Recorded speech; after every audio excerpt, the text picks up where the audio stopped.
मैं अपनी पुस्तक गूंज की कहानी जीवन रस का भाग 2 आप लोगों के समक्ष प्रस्तुत कर रहा हूँ। मैं सुनील तिवारी सभी बाल बंधुओं को मेरा प्रणाम। हिमतोष, तूने मेरी रानी का अपमान किया है तो आज तेरा सर काट कर ले जाऊंगा। परिग्रह, इस संसार में ऐसा कोई अस्त्र शस्त्र नहीं जो मेरा सर कलम कर सके। आखिर का भयंकर युद्ध छिड़ जाता है। कभी परिग्रह का पलड़ा भारी तो कभी महाराज हिमतोष का। लग रहा था कि इनकी तलवार की टकराहट से बादल गरजने लगे हों, मेघ बरसने लगा हो, हवाओं ने अपना रुख बदल दिया हो। लेकिन देखते ही देखते महाराज हिमतोष की तलवार टूट जाती है। परिग्रह अपनी तलवार के सिर की तरफ ले जा मुस्कुराते हुए, परिग्रह, जा हिमतोष, तुझे बख्श रहा हूं। वैसे भी तेरा सर कट ही चुका है। अब तेरी रानी मेरी हो गई। तभी क्रोध में रानी उज्ज्वला, महाराज, ए भूल मत करना, अगर तू मुझे छुएगा तो तेरा हाथ जल जाएगा, देखेगा तो तेरी आंखें फट जाएगी। परिग्रह, तो ठीक है, मैं जलने के लिए तैयार हूँ। इतना कहते हुए महाराज जो ही आगे बढ़ता है, रानी उज्ज्वला मुस्कुराते हुए तपोभूमि में अनंत वर्षों से जल रही अग्निकुंड में कूद जाती है। चारों तरफ हाहाकार मच जाता है। ये देख महाराज हिमतोष चिल्लाते हुए, हिमतोष, जब प्राण ही ना रहा तो क्या करेंगे मृत शरीर का। इतना कहते हुए महाराज हिमतोष भी अग्निकुंड में कूद जाता है। ये देख क्रोध की अग्नि में ठनकार लगाते हुए राजकुमार भैरव, परिग्रह, तेरे रक्त से मेरे क्रोध की अग्नि बुझेगी। अंत भयंकर युद्ध छिड़ जाता है और देखते ही देखते जमीन पर रक्त की लहरें बहते हुए अग्निकुंड में गिरने लगती है। खौफ का ऐसा मंजर देख मानो आकाश के आंसू पृथ्वी पर टपकने लगा हो। लेकिन उसी क्षण मौका पा खून से लथपथ परिग्रह एक और तीर राजकुमार पर छोड़ता है। वो जाकर सीधे भैरव के हृदय में धंस जाता है। वो क्षण उसके दर्द की चीख सुन राजकुमारी कल्पना भागते हुए राजकुमारी के पास पहुंच हृदय से लगा लेती है। तभी उस क्षण भैरव का टपकता हुआ आंसू जीने की आस बयां कर रहा था। भैरव, कल्पना, शक्ति और प्रेम का मिलन नहीं हो पाया। अब भी मेरी आंखों से आनंद की बूंदें टपक रही है। काश लोगों के घाव को इन बूंदों से धो सकूं, पर न जाने ऐसा क्यों लगता है कि अब मेरी सांसें थम सी रही है। अब ये बूंद किसी सागर में टपकने वाली है। कल्पना, नहीं मेरे प्राण प्रिय, इस आनंद की बूंदों में ही तो मेरा प्राण तैर रहा है। अब ये प्राण भी बूंदों में समा गया है। इसलिए इन सागर की लहरों से कह दो कि मुझे भी अपने साथ ले चले। इतना कहते हुए कल्पना भैरव की छाती में धंसे हुए तीर से अपना हृदय भी भेद लेती है। और ए देख भैरव, ये तुमने क्या कर डाला बे? मेरे लिए अपना हृदय क्यों भेद लिया? कल्पना, मेरे प्राण, इस दर्द में मुझे अब भी डूब जाने दो। मृत्यु भी आनंद की भांति मेरे मन से समा जाने दो। अब इस आनंद में मिल सदा के लिए एक हो जाने दो। अब कोई बाधाएं नहीं, मुझे अपने हृदय से लगा लो। अंत एक द्वार के एक दूजे के गले ही सदा सदा के लिए ही चुनौती दुनिया छोड़ प्रेमानंद में समा जाते हैं। कहते हैं उस दौरान तपोभूमि की अग्निकुंडी ज्वाला भड़क उठती है। उसके तेज से संपूर्ण सृष्टि का विनाश हो जाता है। आखिरकार प्रकृति परमात्मा की अग्नि में समा जाती है और देखते ही देखते जीवन का विलय होने लगता है। ये विनाश देख मानो पृथ्वी रो पड़ी। आकाश के हृदय से आंसू टपकने लगा। देखते ही देखते विकराल सन्नाटा छा गया। बरसों बीत गए। पृथ्वी अपना अस्तित्व धीरे धीरे खोने लगी। उसकी वेदना सुन गूंजने लगी। पृथ्वी, हे परमपिता, मेरे सारे पुत्र मेरा साथ छोड़ दिए। अब मैं किसके लिए जीऊं? वर्षों से हृदय से दुख के आंसू टपक रहे हैं। अब इन आंसुओं से अच्छा है कि जीवन समाप्त कर लूंगी।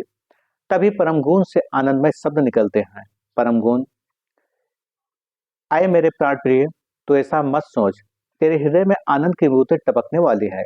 पुनः जीवन की शुरुआत होगी। तेरे हृदय से उस परम प्रेम का जन्म होगा। पृथ्वी, हे परमपिता, तो देर किस बात की?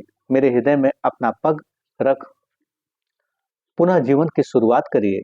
परम गूंज, मैं तुम्हारे गर्भ से पुनः जन्म लूंगा। आखिरकार परम प्रकाश पृथ्वी के गर्भ में समा जाता है और उस गर्भ की से शिवलिंग का जन्म होता है, जिसके तीसरे नेत्र जीवन रस से जीवन रस निकलने लगता है। ये देख पृथ्वी प्रेमालिंगन में डूब नृत्य कला करने लगती है। उस क्षण उसके नयन से प्रेम की बूंदें इस कदर टपकने लगा कि देखते ही देखते सूखे हुए सागर पुनः प्रेम की बूंदों से भर गए। आनंदमयी लहरें पुनः उछाल लेने लगी। धीरे धीरे जीवन ऊर्जा संपूर्ण पृथ्वी पर फैल गई। अंतर्भुजा अणुओं में पुनः जीवन ऊर्जा का संचार हुआ, जिससे अणुओं के अंदर भी गुंजन होने लगा। जीवन रस प्लस अणु बराबर अन्न, तत्पश्चात रस और अणुओं के संयोग से अन्न की उत्पत्ति हुई। तत्क्षण ये अन्न पृथ्वी पर फैल गए और धीरे धीरे संपूर्ण पृथ्वी पुनः हरी भरी हो गई। आखिरकार प्रकृति और जीव रस के संयोग से सूक्ष्म जीवों का जन्म हुआ और देखते ही देखते ये सूक्ष्म जीव संपूर्ण पृथ्वी पर फैल गया। सूक्ष्म जीव प्लस जीवन रस के संयोग से पशु, पक्षी, जंगली जीवों का जन्म हुआ। अपने अपने प्रवृत्ति के अनुसार इनका आकार, रूप, रंग और कला का विस्तार होता गया। जब सूक्ष्म जीव प्लस जल प्लस जीवन रस के संयोग से जल जीवों का जन्म हुआ, तो इसी जल में जोड़े के रूप में दो जो सिर व पूंछ के भांत जो कुछ इस प्रकार थे, ये जीव जल से बाहर निकल घिसकने लगे, तो दो पैरों का जन्म हुआ। जब इन जीवों को खड़े होने की इच्छा हुई तो दो हाथों का जन्म हुआ, और जब इन्हें खाने की इच्छा हुई तो मुंह का जन्म हुआ। जब देखने की इच्छा हुई तो आंखों का जन्म हुआ। इसी भांति सुनने की इच्छा हुई तो कान का जन्म हुआ। यही जोड़ा रूपी जीव पुरुष और स्त्री हुए। इसके भांति भी इनका दिमाग सो गया था, जिससे लिंग का जन्म नहीं हो पाया। तब परम गूंज की कृपा से श्वासों में गुंजन हुआ, तो इनके मुख से ओम का गुंजन हुआ। तब जाकर लिंग का जन्म हुआ और धीरे धीरे इंद्रियों का विकास हुआ, तो शब्दों का जन्म हुआ। जब पुरुष और स्त्रियों में पहले भाव संभोग का जन्म हुआ, जब इस आनंद में खो गए तो इनके जीव विकास का हुआ। समय बीतता गया, धीरे धीरे निर्वस्त्र रहने वाले पुरुष और स्त्री को अपने शरीर को ढकने का ज्ञान हुआ। वक्त के समय में अव्यक्त संदेश देने लगा और इन्हें अपने पुनर्जन्म का आभास हुआ, तो सबसे पहले महाराज हिमतोष को मालूम हुआ कि वो हिमपुरी के महाराजा हैं।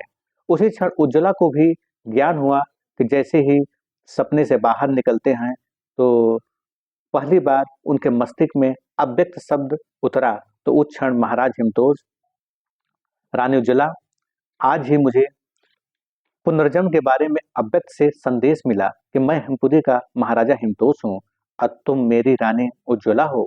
उज्ज्वला, हाँ, इसी सत्य का आभास मुझे भी हुआ है। हिमतोष, मेरा बेटा भैरव कहाँ है? तब तक भैरव अपने पिता के पास पहुंच सर झुकाकर अभिनंदन करते हुए, भैरव, पिताजी, आज ही मुझे ज्ञान हुआ कि मैं ही आपका पुत्र भैरव हूँ। इतना सुनते ही महाराज हिमतोष पुत्र को ऐसे लगा लेते हैं कि मानो सावन के महीनों में प्रेम की बूंदें टपक रहा हो। उसी क्षण सेनापति रुद्रदामन, मंत्री सफल भी पहुंच जाते हैं। रुद्रदामन, महाराज की जय हो। आज ही मुझे ज्ञान हुआ कि मैं हिमपुरू का सेनापति हूँ। सफल, महाराज, मैं हिमपुरू का मंत्री हूँ।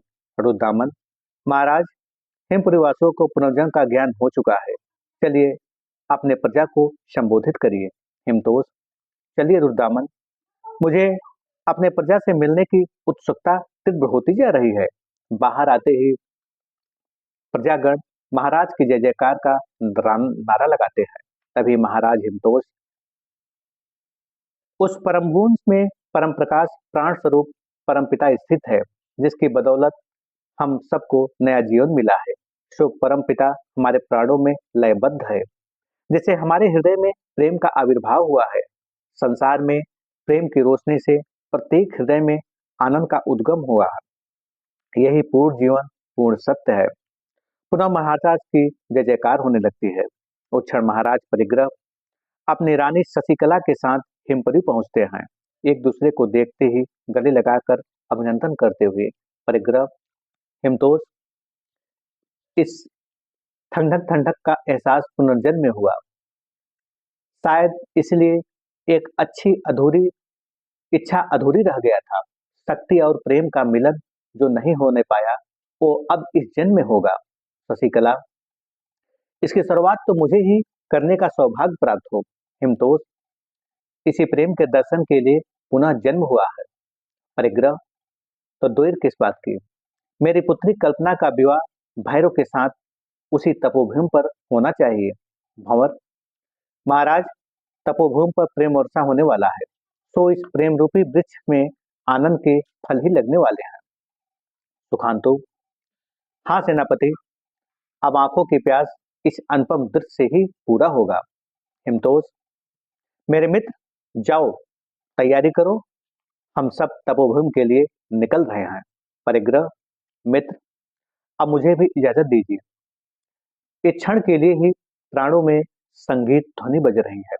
इतना कहते हुए अपने रथ पर सवार हो सीधे देवपुर पहुंचते हैं। उस क्षण अपनी प्रजा को संबोधित करते हुए परिग्रह, देवपुर वासियों, आज शक्ति और प्रेम का मिलन होगा, जिसके लिए पुनर्जन्म हुआ है। इस प्रेम के बदौलत क्रोध वासना का अंत होने वाला है।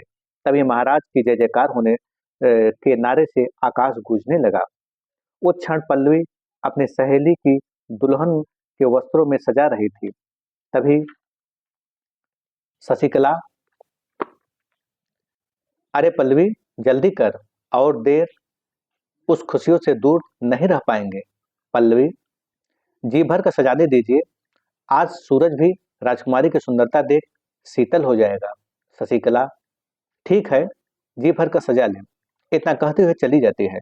पल्लवी, राजकुमारी, चल दर्पण के सामने अपनी सुंदरता देख ले। कल्पना, नहीं सखी, अब ये सुंदरता अपने प्रीतम के नयन में देखूंगी। आखिरकार जन समूह तपोवन के लिए ज्यों ही जाने को होते हैं, तभी महाराज परिग्रह, चलिए पहले शिवलिंग का दर्शन कर अपने हृदय को जीवन रस से भर ले। शशिकला, चलिए विलंब मत करिए। आखिरकार शिवलिंग की पूजा अर्चना कर बाहर निकलते हैं। तभी महाराज परिग्रह, राहगीर, तुम्हारी कृपा से पुनः यह मंदिर और भवन का निर्माण हुआ है। राहगीर, परम की कृपा से मेरे अंतरपन में कला का पुनः उदय हुआ है, जिसकी बदौलत इस कार्य को पूरा किया। अंत सब के सब तपोभूमि पर पहुंचते हैं।